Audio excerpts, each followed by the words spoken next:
today on the podcast. I'm so excited to welcome Leah Falland to the show. Welcome to the show, Leah. Thank you for having me. I'm excited to be here. I love that sweatshirt that you're wearing. Oh, thank you. A little OAC. Yeah, On makes like really, really nice sweats and comfy clothes. So I love their stuff. I've never worn any of their apparel, but now I'm looking at the sweatshirt with the big neck. I'm like, ooh, I want to get Yeah. inside that sweatshirt. Yeah, they're really big on like the cozy necks. And it's actually nice. It can double as a mask. So if you are going into the grocery store and you forgot one. So yeah.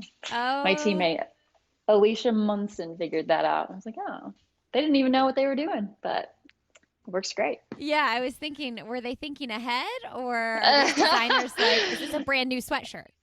Yeah, no, I don't know if they knew. I don't know if anyone knew what was going to be going on, but it works out. So, see, there's the There's the dogs. dog. It's just you're Ozzy. such a good dog mom because you have dog toys available. I don't have dog toys for my dog, so Their dog toys are literally riddled all over the kitchen, like just squirrels and squeaky toys, and it's just like a bomb went off in here. But I don't know. Ozzy's just so little, and she like constantly needs something to play with. Otherwise, she's chewing on like I don't know the table, which is not what you want. I mean, my dog is super old. She's like 12 or 13 now. So when she was a puppy or even, up until 5 or 6, we had some toys for her. But if Yeah, I tried to give her a toy now, she would just look at it and be like, "What's that?" like what am I supposed to do with this? Yeah. Yeah. Yeah. I don't have the energy for that lady. So I saw that you're moving to Boulder, but are you still in Michigan right now? Yeah, so currently I'm in Ada, Michigan, at the house that I live with my husband in, and I'm going to be leaving for Boulder on I think the 4th of October, driving out and actually like moving into our apartment. Um, I stayed out a little bit longer because Emily Oren, my teammate, is getting married in Michigan, and her bachelorette party is this weekend, and so I wanted to be there for that because we've been training together for a couple of years, and she's become one of my really close friends. So Oh, yeah, after fun. that, So you're doing that this yeah, weekend. yep. What are you guys doing? Her friend has like a cabin up near Traverse City in Michigan, which is like a really nice part of Michigan, and we're just gonna, you know, party, have some have some beverages, and I think we're going wine tasting, and we'll just get dressed up and play games, and yeah. Oh, that So sounds fun. yeah, I'm really excited. I haven't socialized like that in a while. Are you in a phase of your life where like everybody's getting married right now? Yeah, yeah. It's just like somebody ripped off a band-aid and everyone is like getting married. I joked about it for the longest time because well, I'm 28 now and Mhm. I like nobody was getting engaged or married for a really long time. And Lou and I got married, and then it just seems like everyone is kind of, I don't want to say dropping, but because it's like it's a good thing, but it's just, yeah, everyone is, um, finding that person, it seems. So it's kind of exciting. We're Yeah, growing up. there are like moments in life like everybody gets married and then it seems like everybody have babies and now I'm getting close to in like 3 years everybody's going to be turning 40. And so it's like these like those are I feel like those are like the in my life those have been the big monumental things like people got married, a lot of people had babies, and now I'm like everybody's going to turn 40 and we're going to have like a 40th birthday party every other weekend. Yeah. Yeah, it's strange. I had this moment last night after I watched the debate with Lewis and we were sitting out like decompressing because that was obnoxious and we were just like staring at the stars. And I looked over at him and I said, I'm 28 years old. Like, how am I 28 years old? And I'm sitting next to my husband. It just kind of seemed, yeah, I don't know. I feel like I'm in this perpetual state of being a 23-year-old, but I'm not there anymore. So yeah, it's interesting to kind of like look around and realize we're growing up. So yeah. Yeah, I was looking at a picture the other day. I don't know why I stumbled upon it, but it was of my husband's 29th birthday. and we're 37 now. And I think my caption of the picture was something like, "What's this? Like, I can't believe we're 29." And now looking back at that, that sounds so young to me. But I feel Yeah. like I'm in this like constant state of like, and my husband thinks this is ridiculous, but I assume more people feel like this than not. Like, I'm in this constant state of like mourning what already happened. Like, I want to be able to do it again, you know, and all that Yeah. time is like totally gone and we can't relive it, but I want it back. At the Yeah. same time, I know this phase of life is so wonderful too, but Yeah. yeah, you can't stop it. It just keeps going. You just keep aging. Yes. Yeah. But yeah, I know 28 isn't old. It just feels, I don't know. Like I said, it feels like I just graduated from college and then all of a sudden it's like we're adults. I do feel Ozzy, like you're like at 28 though you're entering a new phase of like adulthood because you yeah. graduate college and you have this like time period of time where you're still figuring out what you want to do, who you want to be, and what your life is going to look like. You have no idea, and I feel like as you approach 30, you kind of come into to knowing a little bit more. Oh, for sure. I definitely, and I've said this to a lot of friends who are younger. I'm like, there's a shift that happens around 25 mentally. I don't know. Your early 20s are just kind of a shit show, to be honest. Like you're just figuring everything out. And yeah, I mean, everything just felt really heavy and like, I don't know, you get spit out of college and you have all of these responsibilities and adulting that has to happen. And nobody really gives you like a handbook on how to do that. So you are basically just stumbling your way through your early 20s. And so it's kind of actually I enjoyed it, but I'm glad to kind of be closer to 30 because I feel like everything is settling a little bit more in my life and I don't feel as overwhelmed by things like paying taxes and bills and just taking care of like I don't know adult responsibilities. So I'm gonna grab Ozzy because Yeah, she's go for gonna it. be really No annoying. worry, Come here. I can edit this out. Okay. Okay. She's. I'm just gonna hold her because she's gonna bark and be a little brat. Oh, no worries. Yeah, I always say, and if people have listened to this show for a long time, they probably heard me say this. Like, when I finished college, I just felt like everybody else knew what they were doing with their lives, and I was like working as a receptionist at a doctor's office, like thinking everybody had these big fancy jobs and knew exactly what they were gonna do, and I was such a like I felt so lost in that Mm-hmm. moment. But things, Yeah. things change, and you figure it out, and it gets better. So Yeah. if that's you, it gets better. I promise. It does get better. You just kind of have to hold tight and Oh trust yeah. that like not everybody has it together. Like it looks like it, and on social media most of the time it looks like everybody's thriving and figuring everything out so seamlessly, but that's not the case. It's No pretty way. tough. Yeah. Okay, one more point of just I have to bring up because I always talk about this stuff and then we'll get into your running. My second son's name is Lewis. So when I saw your Oh, husband's name is Lou, I thought, oh, I love that so much. oh yeah, Lewis Jack. Yeah. Everybody always calls him Louis Falland.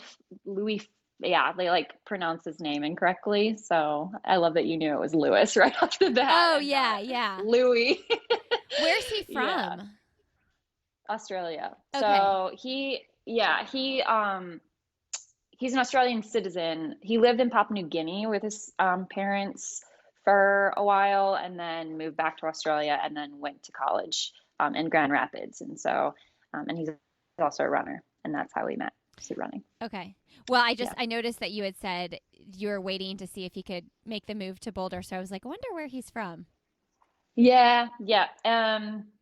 It's not super easy to get your green card, turns out. It costs Yeah. a lot of money and it takes a lot of time. And I think, especially with, not I think, I know, especially with COVID, everything is just taking longer. And so, submitted the application after we got married, I think like early July. And then we heard back that like some of the forms had been messed up. And so then we had to hire lawyers and resubmit. And it could be another 6 months until he gets his petition to work, approved. So it's just a lot of money and time and a lot of unknowns, and you're kind of waiting on the government. And they have a lot of stuff on their plate right now, Yeah. obviously. So, uh, so yeah, that's, we're hoping that everything kind of processes faster than what's, projected, but we'll figure it out either way. Yeah. Okay. So you recently signed with On, and we'll kind of walk back a little bit into your career, but tell us Yeah. tell us about that. Tell us about this new Yeah. season of life.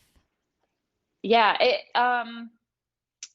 Honestly, I would not have expected to be with On and moving to Boulder at this point. When Dathan had a meeting with me and Emily, gosh, months ago, and told us that he got the job offer to coach in Boulder.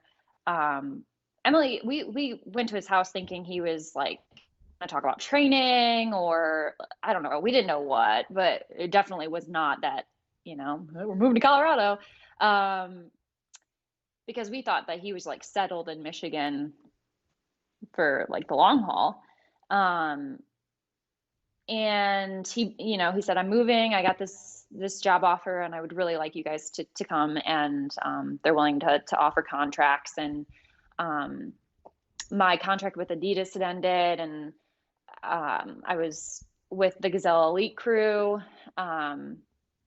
And just kind of in limbo. And I didn't think that I was going to get a contract offer once COVID hit, because I was like, well, there's no races happening. Right. I can't really prove my fitness. I know that I'm getting fit and I know that I'm healthy. And but I just, like, I didn't have any way to prove that, really. Um, you can do time trials and have your coach vouch for you, but like, other than that, there's no objective race that somebody can look at and be like, oh yeah, that person's worth a contract. So to have that offer with On was huge. And it's a great company, and the group is so fun and cool. And the kids that they signed, I mean, so many different countries are represented on our team, and just a bunch of different personalities and a lot of talent. And so yeah, I mean, we went out there for a month to do altitude training and just get to know each other before like everything got into full force this fall. And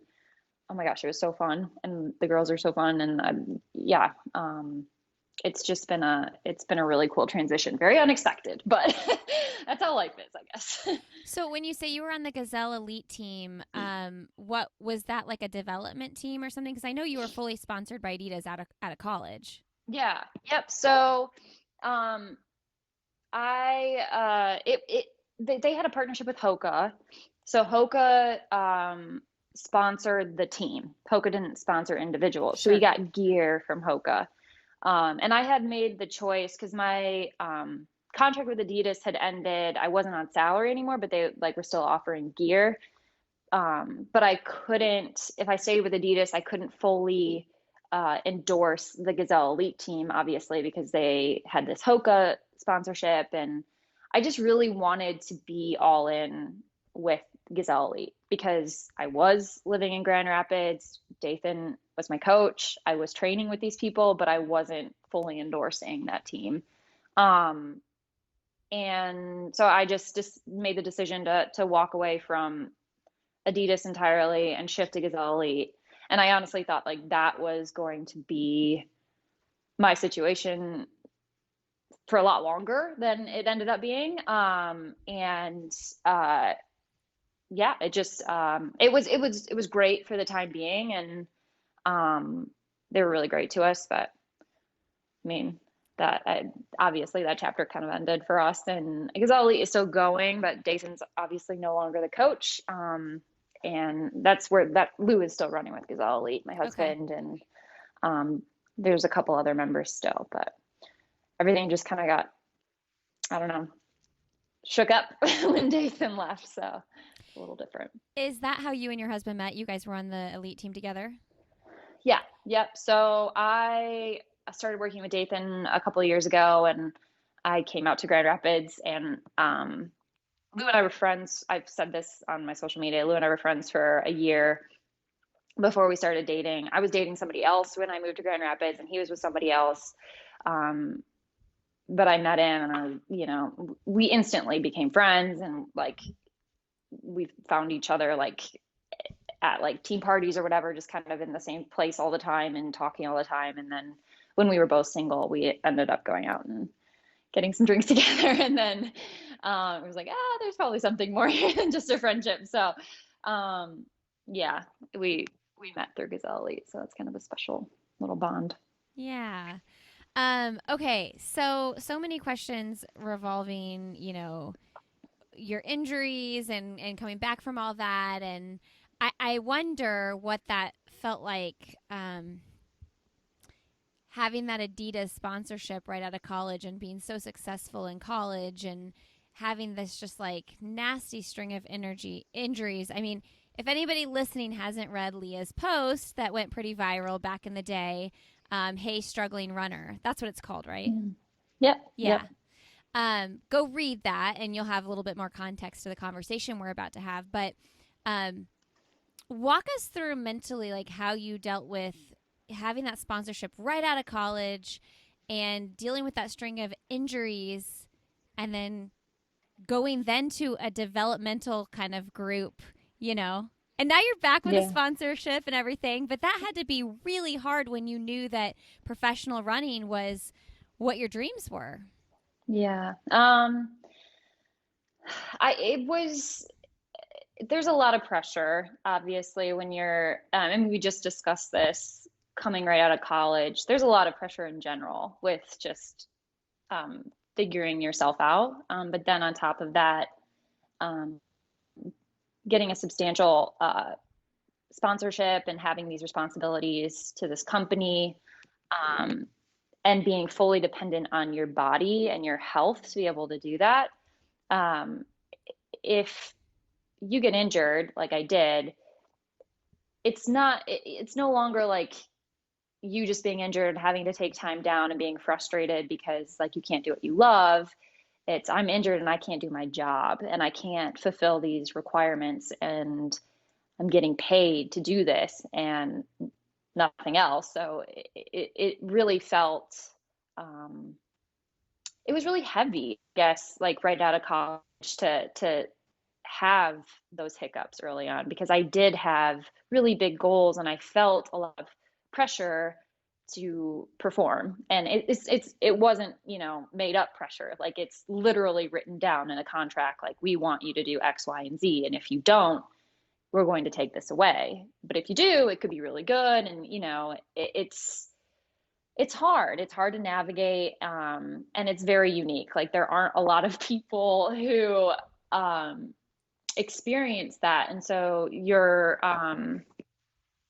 I guess, people that you can confide in, and counterparts, like I didn't know how to explain to the people around me in my immediate circle or my friends from college or even my family how I was feeling because it was just it was so unique and different. Like people with 9 to 5 jobs don't feel that, they don't feel that stress. And the only other people that you can really talk to about how you feel are honestly like your competitors, and that's weird. So I felt very isolated, and I started dealing with mental health issues in my early 20s, and I think your brain and your body are definitely connected. So the more I got injured, the more I started to suffer with my mental health, and it was just kind of I felt like I was in this stronghold for a while. And it was a really tough season of my life. And there was obviously there were good things that came out of it. And I'm where I am today and I'm fine. And I have a great family and a great support system. And I know there are a lot of people out there that had it a lot harder than I did, but, it's all relative. And I've struggled a lot for a little while with just feeling like I wasn't doing what was expected of me. And as somebody who I take my responsibilities seriously and I'm very competitive and driven to kind of just, I don't know, have things go to the shitter a little bit. It was really hard for me to manage and very humbling in a lot of ways too. I'm just going to shut this blind because I've got like the sun is in my eyes. Okay. Hold on. There we go. Now it's going to be dark in here. Oh, that's so much better to focus. I was like, the Yay. sun was glistening in my eyes as you were talking. Um, yeah, I imagine in the time it probably felt like really hard. It probably seemed really hard to see what the other side could be like. Yeah. Yeah. I couldn't imagine um there's no way I could have imagined like where I'm at right now. Like I genuinely thought like if I can't make this work, if I can't stay healthy and uphold this contract and do these things, like I can't see a bright future for myself here. Like I don't I'm just going to have to quit running or like get a desk job or do something that I'm not really passionate about because my body keeps failing and in the way I keep failing. And learning to combat those negative thoughts and actually ask for help was a long road because I was used to being pretty self-sufficient and taking care of things and knowing how to work through things, and to kind of feel like I was in over my head for the first time was overwhelming. And yeah, it took a lot of like honestly courage on my part and hard work to be able to kind of come out of that season and persist and not give up and not decide to just walk away from the sport and do something else because it wasn't coming easily to me. Mm. Like it was, in college, I didn't have a single injury. It was just kind of like this upward trajectory the whole time. And I've mentioned this before. I honestly thought that that's how my professional career was going to go. Like even when I had my first couple injuries, I was like, oh yeah, this is just like the sport testing me and I'm going to come back up and like be better than I was before. And I'm going to PR and everything is going to work out in my favor. And to have not just months, but years of that not work out the way that I hoped it would, yeah, you really get in your head and you start to wonder like, A, why do I do this? And B, like, do I actually have what it takes to continue doing this? Should I be running professionally? And I had moments where I was really, really questioning, um, but persisting through that and finding positivity and asking for help and doing the right things. I think it just kind of running has continued to find me. Like I haven't, even when I wasn't actively like pressing to stay in the sport, I know like I still have work to do in it. And it, I met Dathan and certain things just kind of fell together. And so I, continued. But there were definitely seasons where I was just like, man, I feel like I'm just getting kicked around a little bit.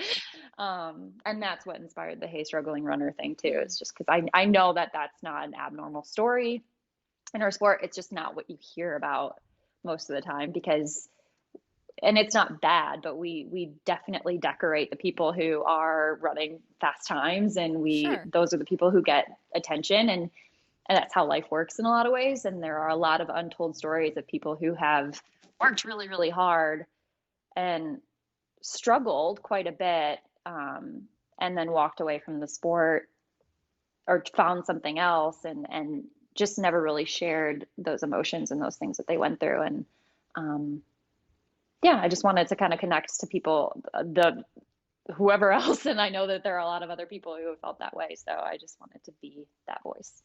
Yeah, I mean it's so true because like people are getting articles written about them. People are on podcasts that are like breaking records and winning titles and things like that. So these stories you don't hear as much. And just to paint the picture for everyone listening, if they haven't followed Leah's career at all, um, you were like dominant badass in college. Yeah. Two-time individual NCAA champion.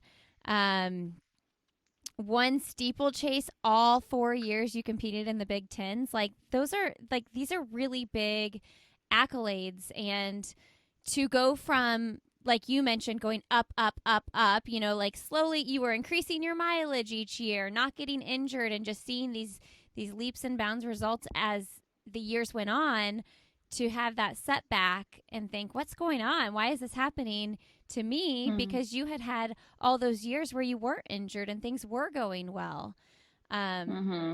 and you know what? I, Yeah. I pulled from that article that you wrote. I was thinking about this a lot with even non elite professional runners, is like, I think there's like a lot of shame in having injuries, right? Like, It's like it Oh can yeah. like Yeah. I actually recently had this happen. I followed this like 6 week training plan where I built up my mileage super like casually. Like I didn't do any big jumps. I was doing strength training and Pilates, and I got a stress fracture in my second metatarsal. Like, and I was kind of embarrassed because I was like, I felt like I was doing everything right, you know, Mm-hmm. and I've been running marathons for 10 years. Um, Yeah. and so it was like, wait, what happened? Why did that happen? What did I do wrong?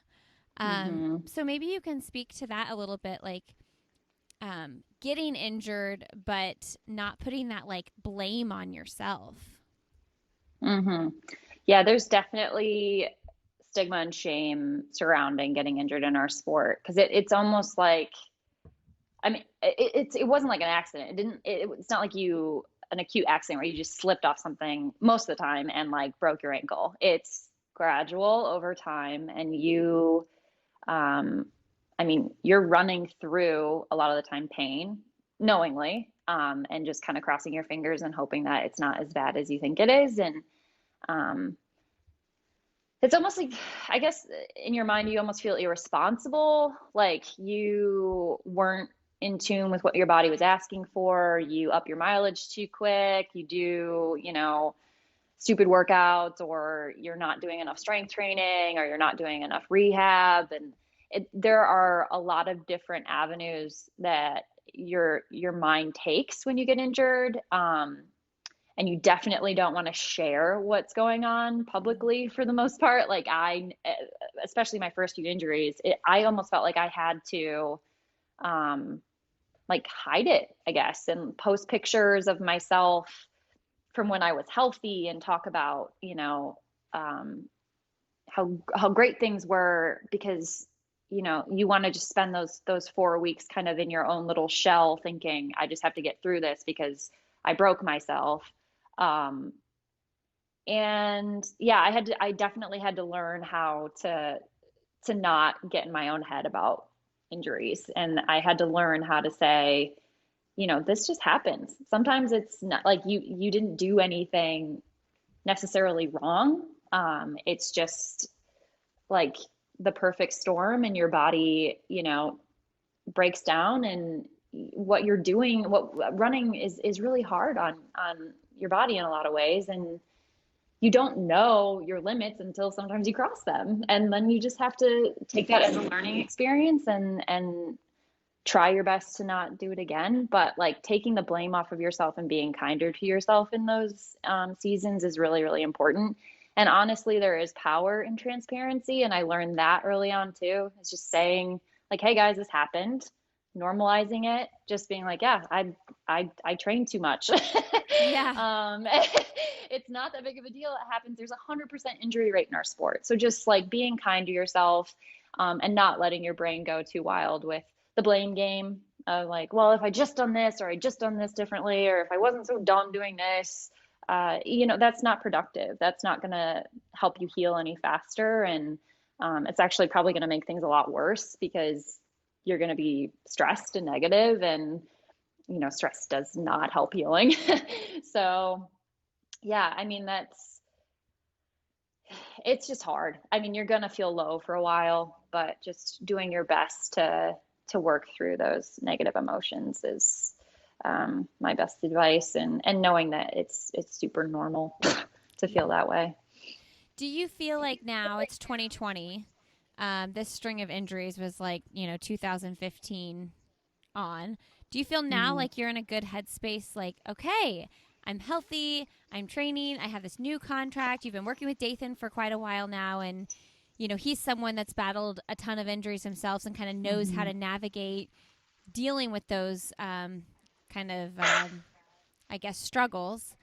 Yeah. So, do you feel like okay, all facing forward now, or do you still kind of feeling any kind of icky feelings about those last few years? Yeah, I definitely feel good.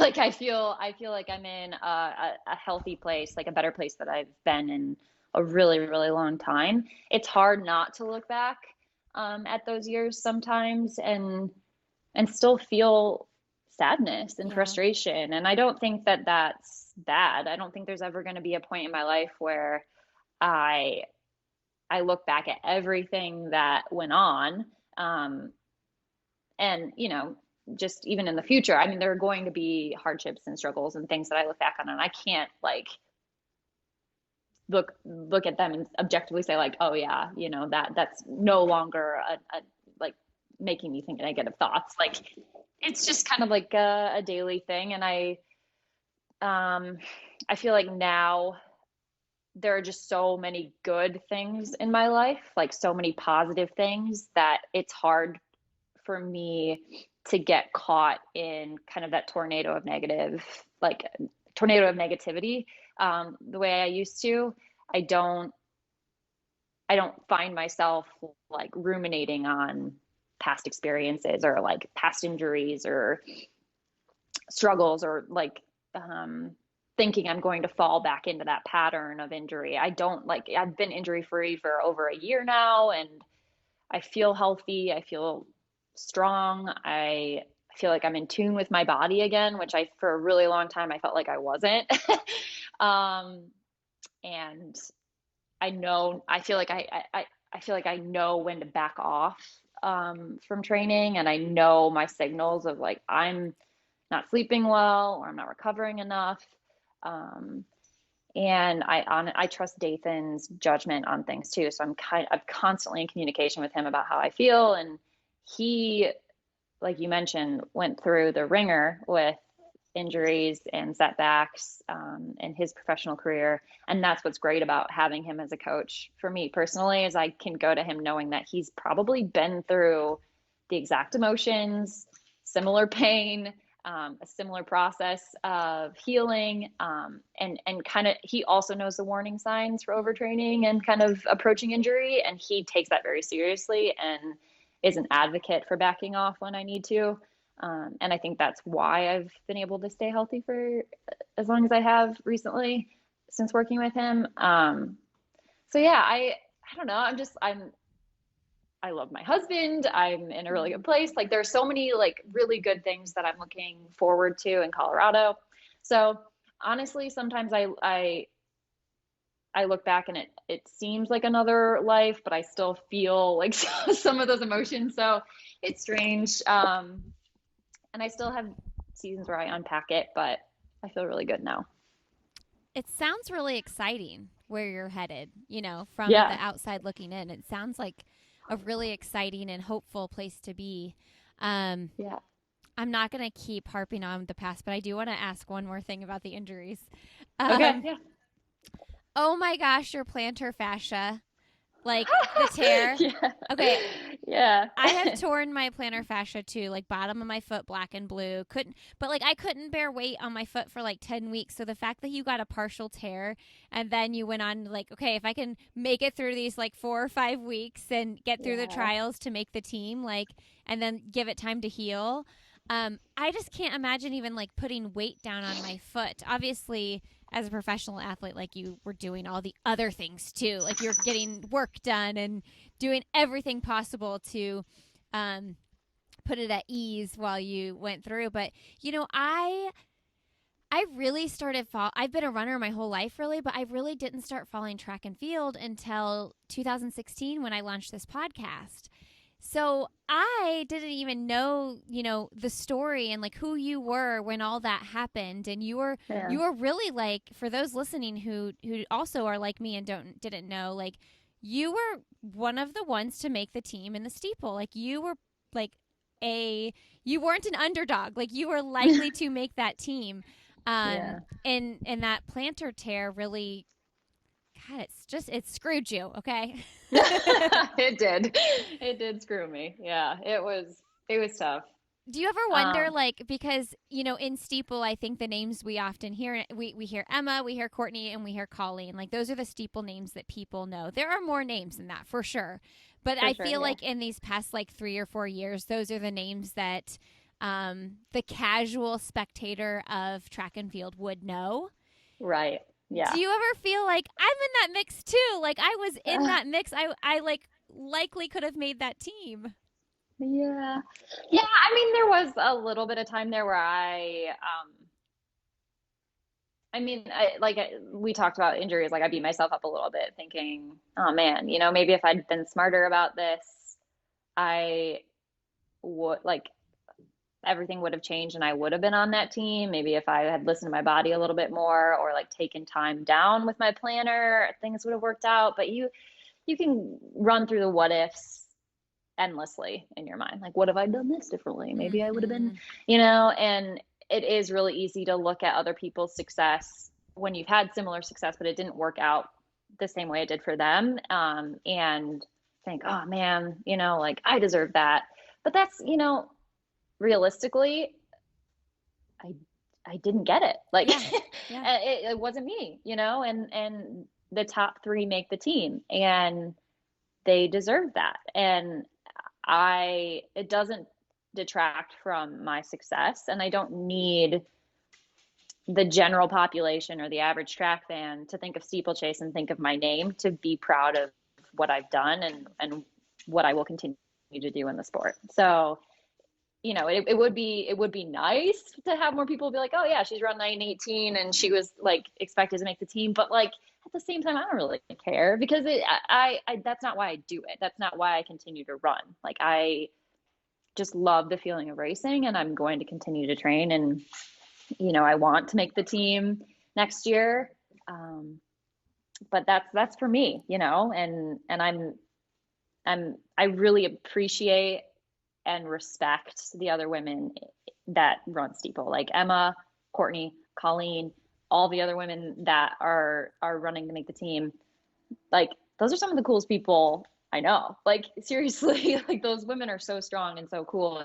And so I can't look at them and be like, you don't deserve it. Like they Oh, sure. definitely deserve it. So yeah, it's just I don't know. I mean, my path has been different. So yeah, I love all that. right That's with such it. a healthy way to look at it for sure. Yeah. Um, I'm bummed that, I didn't know your story. Yeah. Yeah, I went a long time like not sharing it too Yeah. because I was processing it, and I think that that's healthy. On top of injuries, like I said before, like struggling with mental health stuff, and I just didn't want to be that public. And I think that that's okay. I think there's this pressure, especially if you are um, a professional athlete or like trying to be in the public eye a bit. Like you have to be an open book about everything that's going Hmm. on in your life, um, and I think I actually really appreciate that I did take years, honestly, and seasons where like I shared some, but for the most part, if it was something that like I still was processing, I just kind of like kept it to myself or talked with people that I trusted or my therapist or people I love and worked through that until I was like at a healthy place with it. And then obviously I wrote and I talk about it now about that season of my life, but I'm glad that I wasn't, trying to work through everything that was going on in my head in real time because that didn't need to happen publicly. So yeah. Yeah, it's hard to process internally and also share what you're going through with the world at the same time because you're just like figuring it out yourself. Yeah. Yeah. Okay, so then now everybody knows your history with Steeple a little bit, but this is the question I really want to know is that going to be your focus? Yeah, well, I don't know. I think so. I mean, I just haven't, obviously, with COVID, I wasn't able to steeple this year, like nobody really was, in the US at least. So, yeah, I mean, we're gonna see how it goes when I actually can get back over hurdles and steeple again. If not, like, I think I can run a solid 5K. And I definitely know I can run faster in the 1500. So it's just a matter of continuing to get fit and um, getting through this winter and then starting to jump over things again and seeing how it goes. And um, yeah, like in college, I was a miler as well as a steepler, and I know that I have that speed. It's just a matter of continuing to stay injury free and getting strong and getting into the spring. So we'll figure it out. Do you think you lean more towards the 5K or the 15? 15, I think. I don't know. I know I can run a lot faster in the 5K. I just don't really like the 5K that much. A lot of laps. It's just so much time. And I know like Steeple's still 3K, but it's just, I don't know. Yeah. I had a hard time even like getting used to cross country when I was in college. So it's just, yeah, it's been a progression. When I was in middle school, I thought I was a sprinter. So I'm slowly figuring out that I have to go up in distance. But yeah, we'll see. If I run a really fast 5K, maybe I'll like it more. But So were you running like the yeah. 200 as a freshman in high school? Yeah, basically. Yeah, my coach had to like sit me down and convince me to try the 800. And I was like, oh, 2 laps? Too Like I long. can't do 2 laps. And she was like, Leah, you're not gonna be running the 100. Like you you're not. And then I did 800 and like had some success. And she bumped me up to the mile. And then my sophomore year of high school, I realized I was really bad at basketball and volleyball. And the cross country coach was like, just try it, like you're a runner. Yeah. And then I did. And obviously the rest is history, but it took me a little while to realize that, yeah, I was a distance runner. So, Were you super dominant in high school like you were in college? yeah, in Division 2. So, Mm. I won states. I won in the 800 and the mile 2 years in a row at the state meet for Division 2. But I wasn't one of the most heavily recruited athletes. I would say. I mean, I was good, but I was running like 20 miles a week or something, and I had to run I think 5:01 in the 1600 and like 2:14 in the 800 Okay. and like 18:30 or something in cross country. So it's kind of, unintentional, and it was finding the right coach to get that out of me. And then also I was focused on getting a scholarship because I'm one of 6 kids, and my parents were like, we love you, but we're not paying for you to go to college just because we don't want to go bankrupt. There's 6 of you, it's really expensive. So yeah, Michigan State ended up being the school that worked out. But yeah, I don't think I would. I didn't consider myself super dominant, but I had some success. Yeah. Yeah, the two places I for sure want to hit is I want to talk more about Dathan, but I did want to talk more about you having 5 siblings. That's a lot of siblings. Yeah, And you yeah, grew it up on is. a I don't dairy know what my farm. parents were thinking.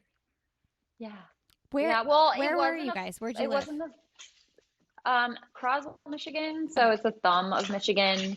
Um, and these dogs are so annoying. You're fine. Please stop. Um, I'm gonna put them in the living room Okay. for now. Harper, go. Go in there. Go in there. Go. You can go. Go. Go in the living room. All right.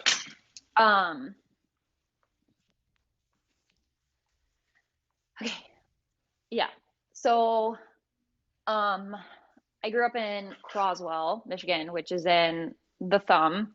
Um, and it's like the middle of nowhere, really. It's like there are probably more cows than people, I would venture to guess. And um, we have a sugar beet factory in our town, which you would think would smell sweet, but it actually smells so bad, like garbage and farts. And like football players would come into town for games and actually get sick on the field because it smelled so bad. So that's Croswell. Um, but no, there are a lot of good things though where I grew up, but like that's pretty notable. People remember that. Yeah, and I have 4 brothers and 1 sister, and um, our family is very loud and competitive and fun. And that's definitely why I got into running, is my parents both ran, and my brothers would, race me and stuff. And my sister ran track. She actually was a high jumper. She's high jump like 5'9". Oh, wow. Yeah, and she ran at Central Michigan and she was like a multi girl. So she's super athletic. So What is I was like that? What's a inspired. multi-girl? Like oh God, she did like hep. So Oh.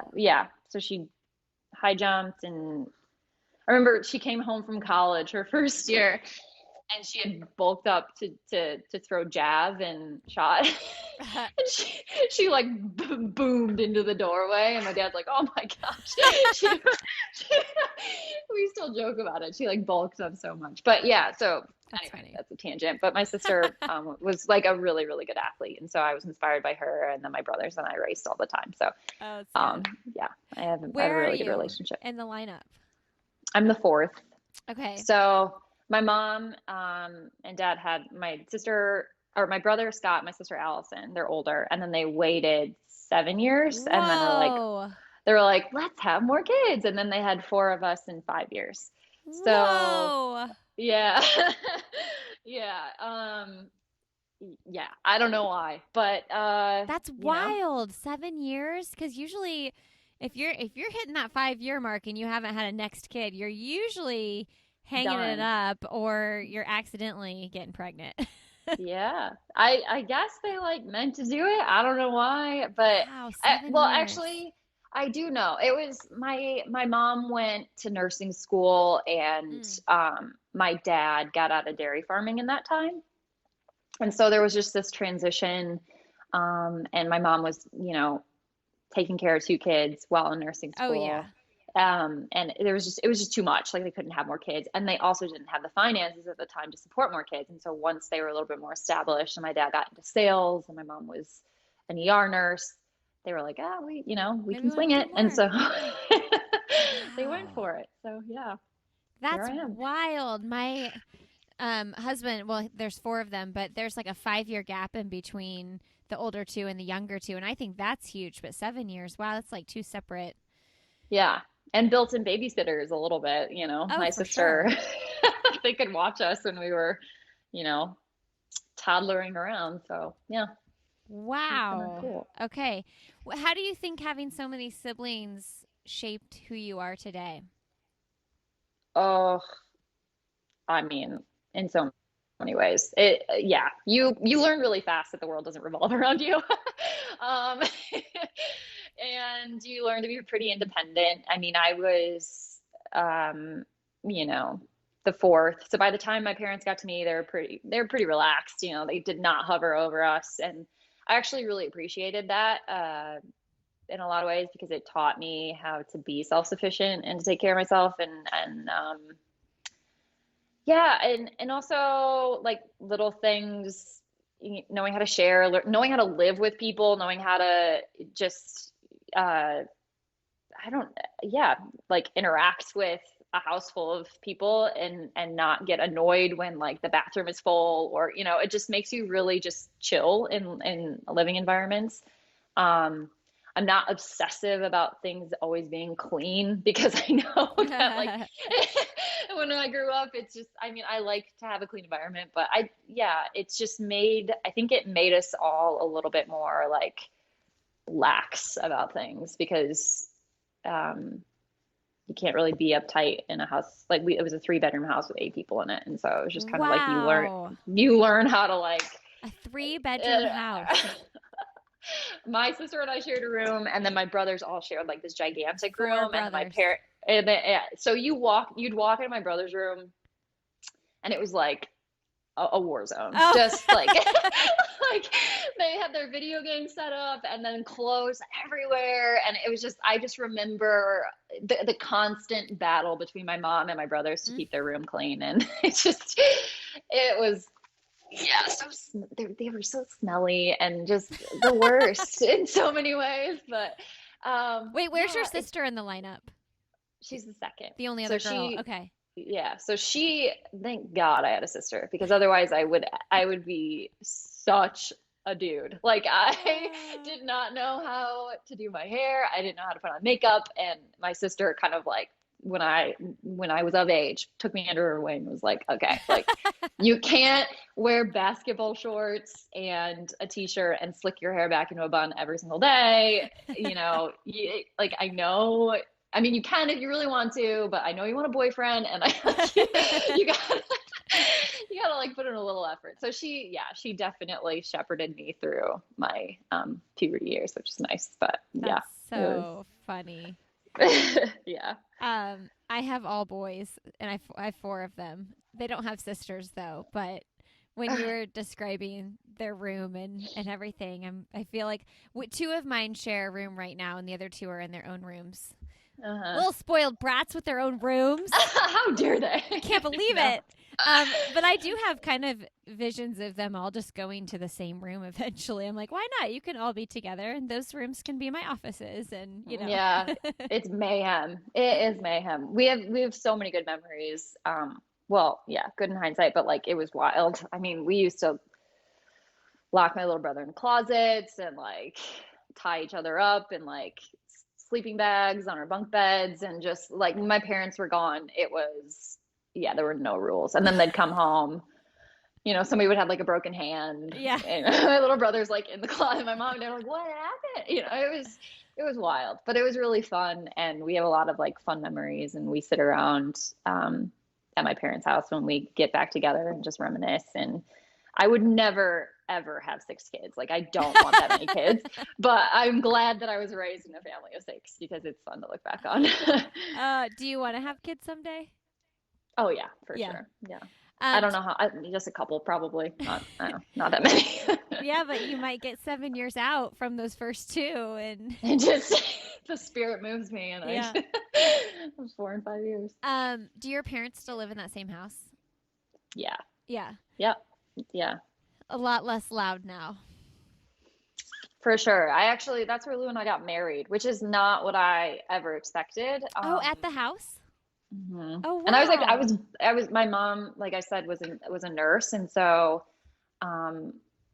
3 of the 6 of us were home births because she had a midwife come in, and at the time that was abnormal. That's not as abnormal now, but, I was actually born in that house. And so I was like, I don't know, Croswell's fine, but I always thought I'd get married somewhere, unique, like, we talked about Australia, but then COVID hit and we had to like get things moving with paperwork, and we didn't know when we'd actually be able to have a ceremony. And it's like, it just worked out to get married at the house. Oh, you got married in the midst of COVID.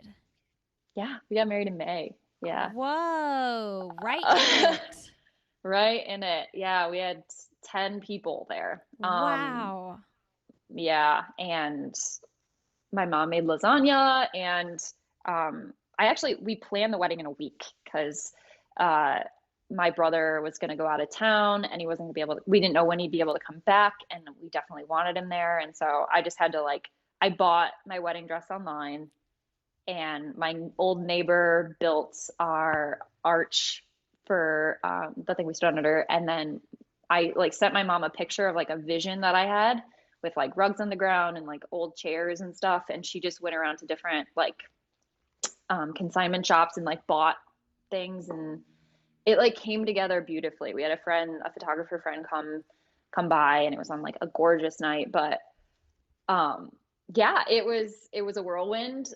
Lou and I knew we wanted to get married, and he'd been saving for a ring, and we kind of had this idea of getting married in Australia, but the opportunity for us to move to Colorado came up, and we had to figure out a way to stay together. And we just decided to expedite the wedding because we were going to do it anyway. Sure. So we eventually want to have a big party, but yeah, we had a COVID wedding. Wow. How did you even keep it to 10 people though, if you have 6 siblings? They didn't all come. 5. Okay. Yeah. One of my brothers lives in New York, so he definitely did not make the trip. He was quarantined. And my sister couldn't show up because she has 2 little kids. And so what we ended up doing is just having a Zoom like a Zoom call that one of my brother who lives in New York actually like coordinated. And then Lewis's family's in Australia. So he had his old coach and his wife stand in as his parents, and his Aw. family watched via Zoom, which was really great that they could see it. But it was, it was also tough because like we wanted everyone there. And that's why we're definitely going to have like a party for everyone at some point. But um, yeah, it cut through a lot of the bullshit, honestly, of planning a wedding. And it was a really like a good day to just focus on each other and make that commitment to each other. And yeah, definitely not what I thought my wedding would look like. I guess I didn't know what my wedding would look like. The longest time, Lou didn't even think he wanted to get married. And then, so it's just like, hey, this seems right. This works. So Yeah, you yeah. had to readjust your expectations for sure. Oh Um, yeah. he didn't want to get married. Just like in Yeah, when I general, met like in life. yeah, he never wanted to get married and he never wanted to have kids when I met him when we were friends. And then we started dating. Um, and I was very clear. I was like, I want to get married, like, and I want to have kids. Yeah. And he was still like, just like, well, what's the point? Maybe. And then a few months in, he was like, yeah, I want to get married. And I was like, Oh. okay. And then we talked. We'd been dating for a while. We talked quite a bit we drove down to Florida together to vacation in December, and um, it was just really clear that that's something we wanted, and we had like made plans in our head about like what we wanted our wedding to look like. And he started saving for a ring, and then yeah, and then life kind of forced our hand a little bit and like our timeline. But like we knew that we wanted to get married to each other. And yeah, it's actually very sweet, and it worked out very well. So Do yeah. you follow the Enneagram at all? Yeah, I do. Yeah. What are you on the Enneagram? Is that that's like the number thing? Yeah. Like which number are you? Yeah. Can you remind me what they are? I can't Hold on just a second. remember. I got to plug my computer in. Hold on. Okay, let me look up.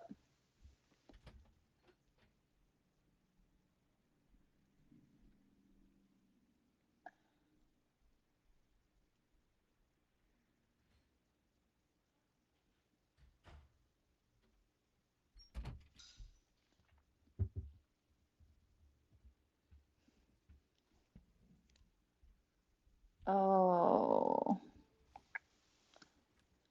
Sorry, I was watching my battery go down, down, down, and then it got red, and I was like, okay, I'm gonna have to plug you in. Yeah. Um, Are you looking it up? yeah, I think I remember being a 3. Okay. Um, but like don't you have like cross section? So you're a 3 and then Yeah. also You have like like a wing. yeah, I think I was a 3 and a 2, but like a achiever and a helper maybe, but I'm not 100% sure. Well, I was just curious because I'm like, man, you really had to roll with the punches there. And I feel like a lot of people, when it comes to their wedding, would be like, we're waiting. We're going to have it this way. I need like these people here. I need it to look just like that, you know? Yeah, yeah. I don't know. I think for me it's like for both of us, it's like, well, I know it's you. Like I know the day is about you. So however that needs to happen, and like we're just gonna make it work because I love my family and my friends, and and same with him. Like ideally we would have had like this big day with everyone included. Um, but I don't know. There was just something about marrying him. It just didn't. We didn't need that, It didn't and matter. I think that is like actually really beautiful and makes me even more confident in our decision because it was like if I needed the validation of everyone and like that big day and that big show to feel good Hmm. about it, then that would almost be like a red flag to me. But for me, it was just like Totally. I was like I don't need that. I just want to marry you, which yeah, I really like, looking back at love. But I still want to party for sure. I just Yeah. I'm just happy with how the day went for sure. Still want to celebrate it. Yeah, that's such a good way to think about it. And it almost makes you wonder, like, at a different time in your life, at 24 even, like would your thoughts have lined up like that, I don't think so. Yeah, right? I'm glad I waited because I dated other people seriously and kind of thought about it, thought about marriage then, but it never really felt right. And for some reason with him, for some reason, I mean, it's obviously, when you find that person, it just all kind of makes sense. And Yeah. so, yeah, it's been really nice being Um, married to him. tell me about your little van that you have. Like it's like a camper Yeah, van. Molly. Yeah, Molly. I bought the van before Lou and I were together, a while ago, and it's got like a little kitchenette in it and a bed that kind of converts to two sofas with storage and a closet, and a little portable toilet. So you can basically live out of it as long as you have access to probably like a shower or something Yeah. every so often. And I did live out of it for a little bit, but I use it for just like camping and road trips. Like I'm going to drive it out to Colorado next week, which will be really nice because you can basically drive until you're tired and then just pull over at like a rest stop and you have a bed right there. Yeah, it's kind of like our little adventure vehicle, which I'm actually driving full time now because I also have a Subaru, but Lou's car broke down, so he gets the Subaru, and now I'm just driving my big old van everywhere. But not very efficient when it comes to gas. But yeah, it's nice to have. I think, yeah, I thought for a while I was going to live out of it like all the time, but that's not Really? how life worked out. Yeah, I thought, well, like at least while the weather was, decent. I assumed I'd live somewhere in the winter, but I just thought it would be like a fun challenge. But it's nice to have now, just like to go camping. And Lou and I took it up to the Upper Peninsula for my birthday, and it's great. You just literally park wherever. Well,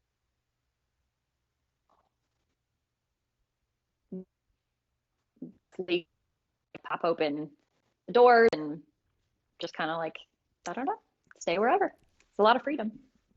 Yeah. I feel like I would be scared staying in there by myself for some reason. Yeah, well, you have to be careful. Obviously, you have to be careful. Like, I wouldn't go to like a shady part of town and just spend time. For the most part, I mean, I don't know. It doesn't really phase me. And like if I'm staying somewhere overnight and it's even slightly suspicious, like there's privacy things and you just like kind of close everything in and it's locked and you're safe in there. And I just like don't leave when it's dark if I think that if there's a chance even somebody might be out there. But like I feel really safe when I'm in it. And especially if I have my dog or if Lou is with me, I'm like Oh totally yeah. fine. But Yeah. yeah. I mean, but yeah, I don't know. I mean, some people do live out of their vans full time, but I mean, now we have two dogs, Oh, I need a and shower. I need a so it's shower. That probably is not the gonna work. best part of the day is taking a shower for me. So that's the one reason I couldn't do it. Creature comforts, yeah, Yep, yep, yep, yep. yeah. Okay. Lastly, into podcast before we get to that. Are you okay on time?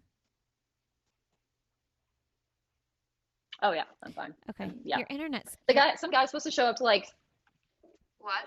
well, you just kind of were freezing a little bit there for a minute.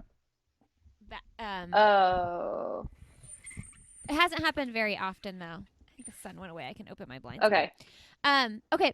So I did want to touch on Dathan a little bit more before we do into podcast, just because I know he's been such a instrumental part in your journey to healing and training healthy.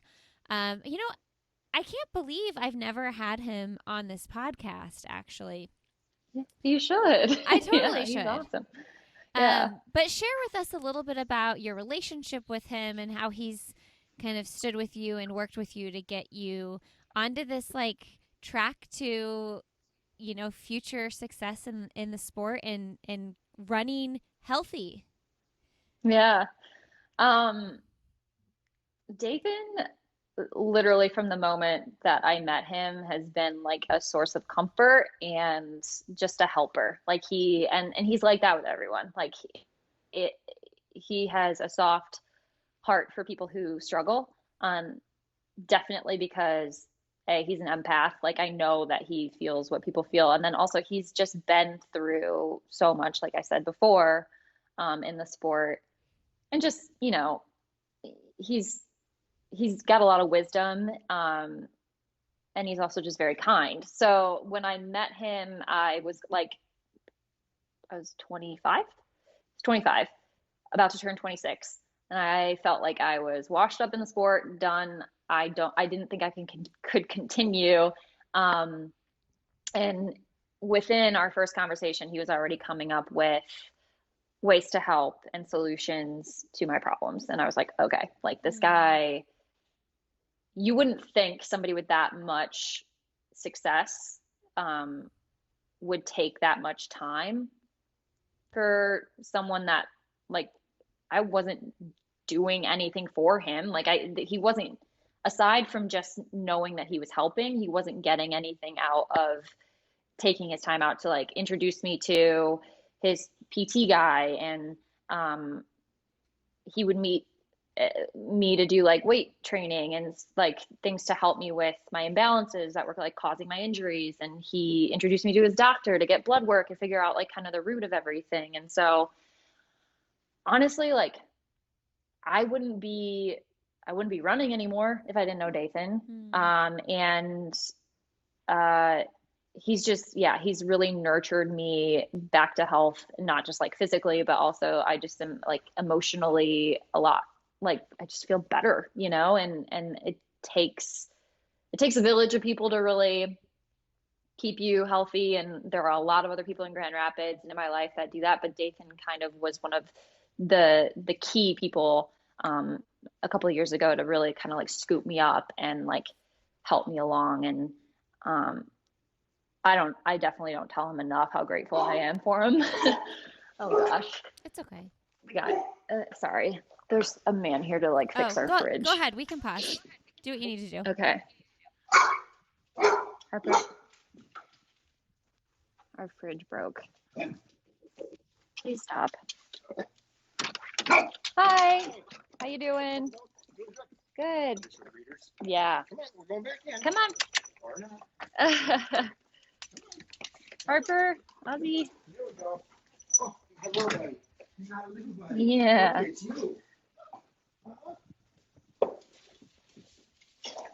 All right.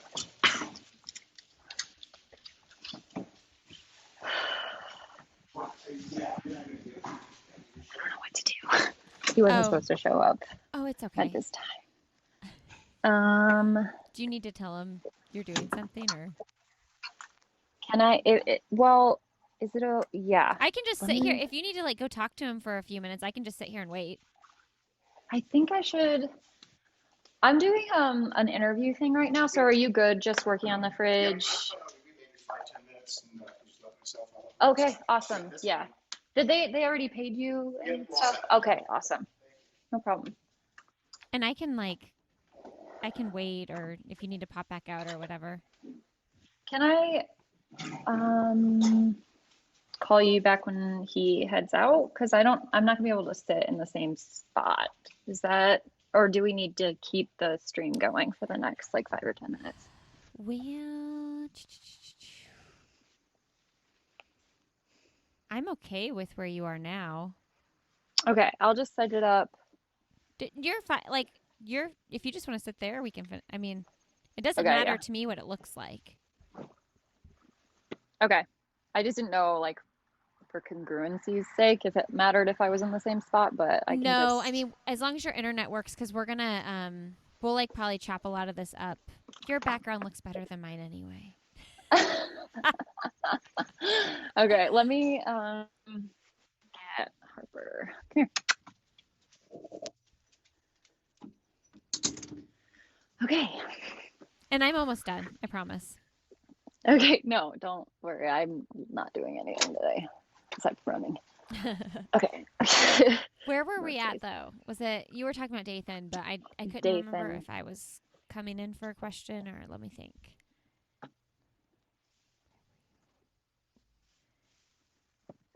I think that you had left off saying just like you were finishing up a thought about him. Okay.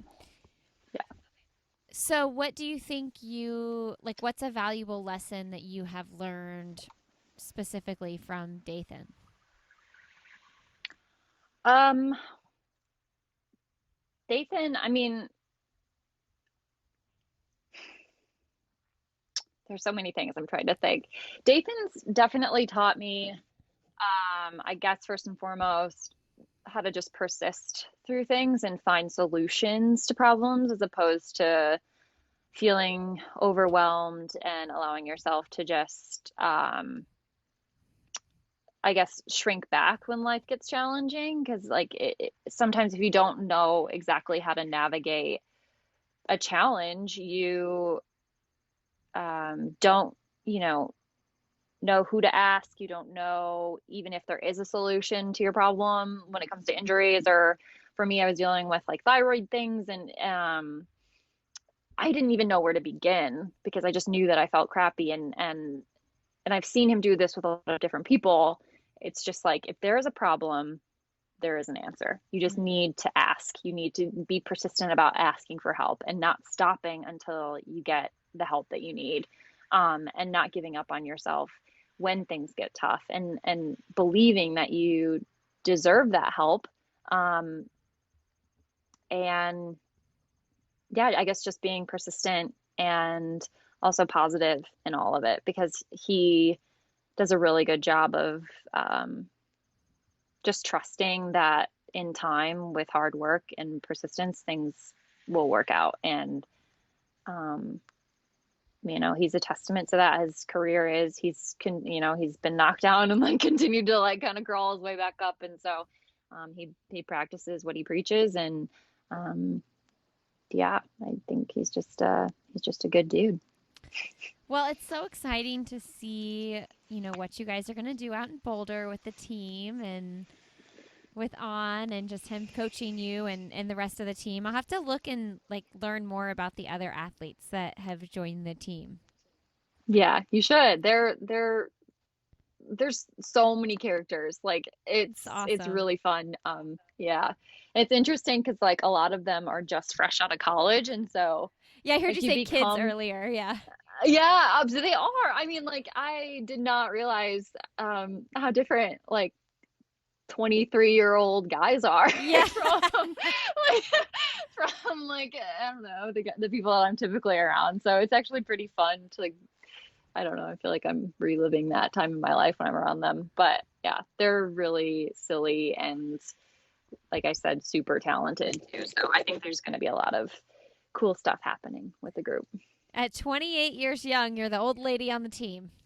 What the heck? Yeah. Like by far the oldest. Emily's next up, but she's like a year younger. So yeah, I have so much wisdom to Yes, share with them, that's it. you know. So Well, lucky to have me. if you guys aren't following Leah, she's Leah_Falland on Instagram, and you can keep up with what they're doing and her journey into being healthy for a full year and what's Yeah. next. Let's do into podcasts, Leah. What is one thing professionally or personally that you would like to do that you haven't done yet? Um, oh, go to Australia. Like it's wild that I haven't been there yet. I'm married to an Australian. Right.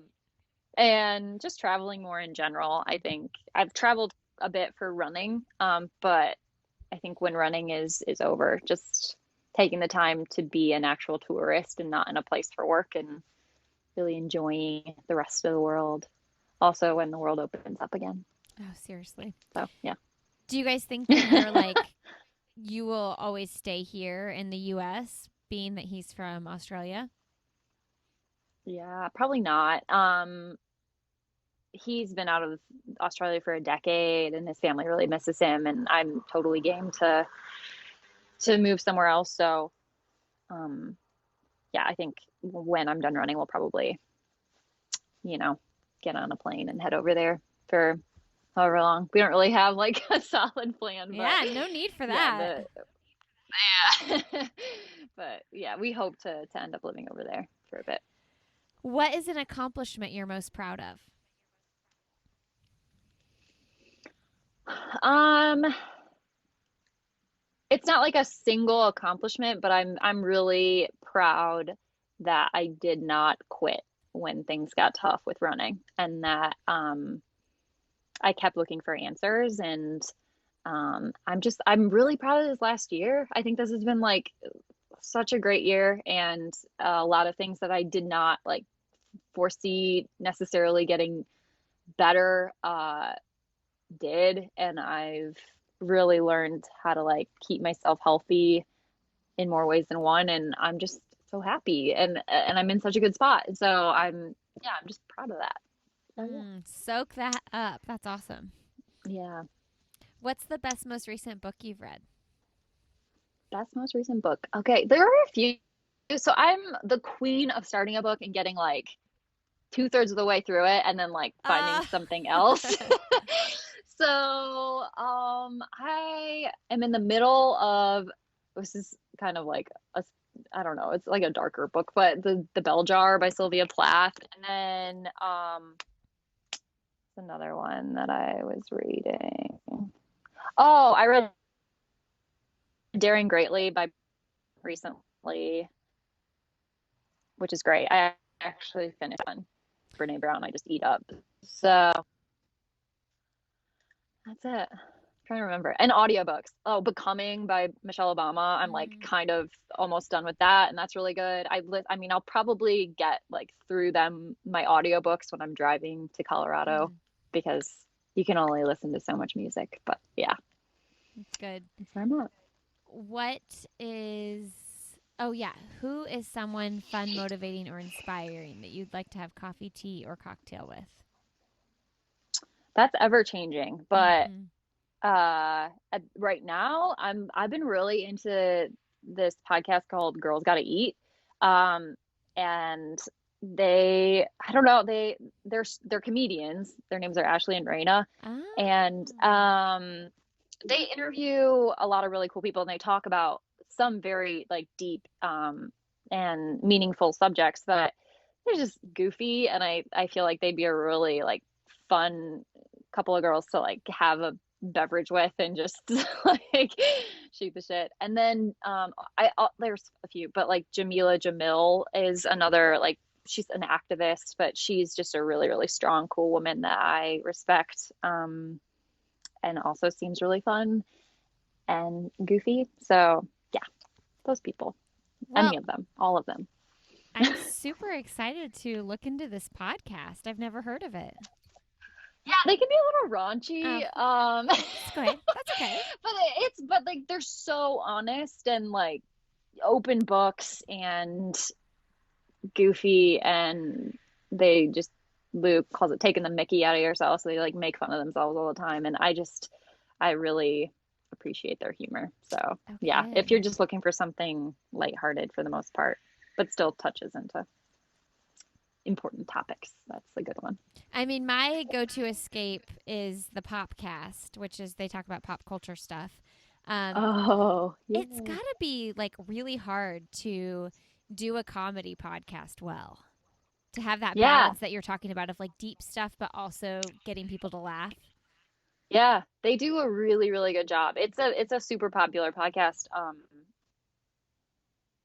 And I think them to have like a drink with is they work really well together. Like they bounce off of each other so well, and their banter is hilarious. And you could just literally listen to them have a conversation with each other and be happy to be like a fly on the wall because they're so funny. So yeah, I just appreciate that right now quite a bit. I'm just like every day probably listening to another one of their podcasts because I discovered them on the drive back from Colorado last time. So yeah. Nice. Okay, I'm gonna check that out today. And I always say I'm gonna do. I always like someone says something like this, and I'm always like, oh, I'm gonna listen to that. I'm gonna check that out. I'm gonna, subscribe to Flow Track or whatever. I always have these like audacious, like big calls to action that I'm gonna go do. But I really am gonna go do this. I really am gonna go listen. Good. Let me Thanks. know if you like it. Yeah, they're all different, but uh, yeah, just read the captions, and if something like stands out to you, go for that because some Okay. of them I've like, some of the interviews are not the greatest, but there are some really, really good ones. So Okay, I will. don't give up if the first one isn't ideal. Hey, that's what I tell people with my like they try out my own podcast. I'm like, don't listen to the first 100 episodes, and like It gets better. yeah, and be choosy. Like, look at the guest list, and like, there's a lot of episodes to choose from. So be choosy on what you listen to. Yeah. Make sure it aligns with like what you're looking for that day. Yeah. Sure. Okay, Leah, what is your one message to send to the world? Very simple. It's just be nice. Like literally, if I don't have any tattoos, but I've thought about this tattoo for a really long time, and I think I'm probably gonna get it. But then I thought about that in the past, and like I'm glad that I didn't get the tattoo that I thought I was gonna get. But like, just I don't know. It's a reminder to myself as well. It's not like I am, always super nice. Like I can be a dick, but just be nice. Like in most circumstances, like that goes a really long way. And just assuming, that whoever you're talking to probably, is going through their own stuff, and kindness goes a long way. So, yeah, you can get overwhelmed with a lot of things, but just choosing to put a smile on and make somebody else feel good is important. Yeah, we need that right now, probably more than ever. So, yeah. I love it. That's All right. it. Leah, thank you so much for doing this, and best of luck with the move to Colorado and everything with On. We'll be following your career, and I can't wait to see what happens once, like, more races start happening and whatnot. Whenever they happen. Yeah.